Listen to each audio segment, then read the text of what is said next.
September 15th every year is International Day of Democracy. This year's theme, Empowering the Next Generation, focuses on young people's essential role in advancing democracy. In this report, correspondent Habib Lawal examines the effect of democracy and how everyone must recognize that a democratic society requires the full participation of all people, regardless of their biases. The report.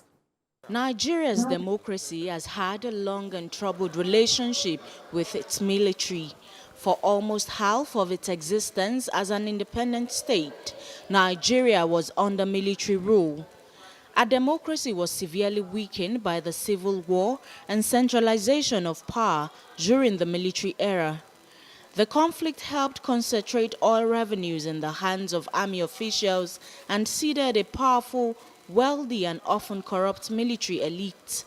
The dictatorships militarized Nigeria's political space and disrupted the flourishing of democratic institutions and culture. The Federal Republic of Nigeria. 3 republics have been overthrown by military coups since independence in 1960, and 2 of the 4 democratically elected presidents of Nigeria's 4th republic headed those military dictatorships.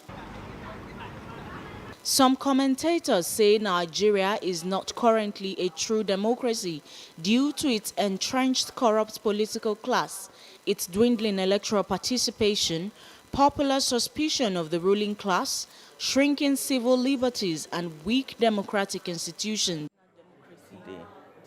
TVC had a chat with Amzat Lawal. I don't get carried away by the noise on social media, but it's also important to recognize that voice and also try to reach out to them, because again, democracy is about dialogue.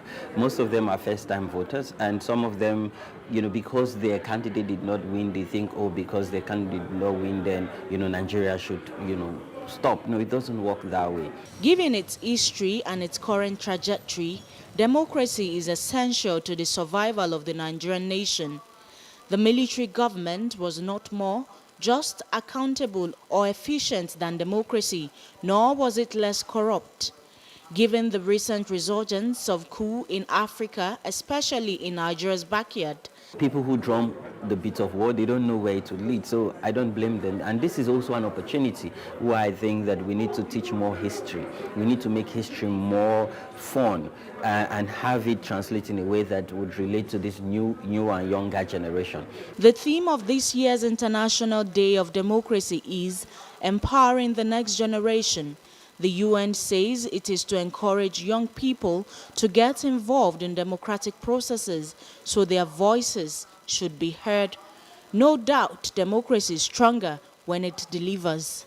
Democracy has not yet delivered a considerable uplift in living standards for most Nigerians, but it remains the only system of government which can offer the hope of reconciling the extraordinary plurality of religion, ethnicity, and political traditions of its large population.